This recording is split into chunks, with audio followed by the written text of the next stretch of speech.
అండి మైదా పిండితో జొన్న పిండితో అట్టు తయారు చేసుకుందామండి. దాంట్లోకి కావాల్సినవి ఉల్లిపాయలు, పచ్చిమిరకాయ, పసుపు, కారం, మసాలా, మైదా పిండి, జొన్న పిండి, పెరుగు, మునగాకు, సాల్ట్ ఇవన్నీ వేసుకొని కలుపుకుందామండి. ముందుగా జొన్న పిండి వేస్తున్నానండి, మైదా పిండి, ఉల్లిపాయ, పచ్చిమిరకాయ, పసుపు, మసాలా దోశ అంటారండి, అందుకని గరం మసాలా వేస్తున్నా. తగినంత సాల్ట్, ఇది మునగాకు అండి, ఇది పెరుగు. ఇవన్నీ వేసుకొని కలుపుకోవాలండి. ముందుగా కొంచెం కొంచెం వాటర్ పోసుకుంటా కలుపుకుందామండి.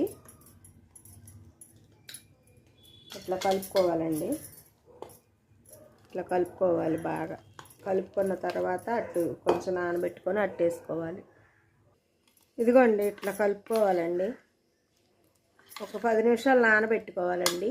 కలిపాను, రెడీ అయిపోయింది. ముందుగా పొయ్యి వెలిగించుకుందామండి దోశ వేసుకుంటానికి. మైదా పిండి దోశ అండి. ఆయిల్ వేసుకుందామండి దోశకి.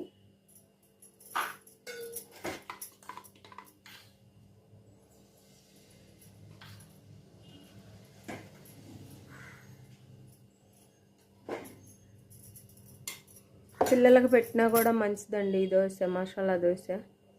కొంచెం చిమ్ములో పెట్టుకొని కాలవాలండి, ఎందుకంటే ఉల్లిపాయ ఉడకాలి లోపల, బాగుంటుంది ఉల్లిపాయ ఉడికితే. తిరగేద్దామండి, కాలిందో లేదో.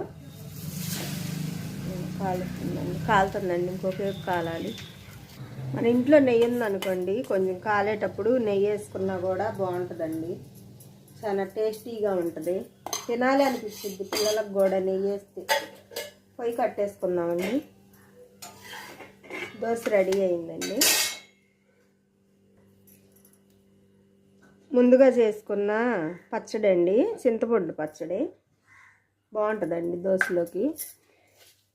పంచదార కూడా వేసుకోవచ్చు అండి మనకి ఇష్టమైతే.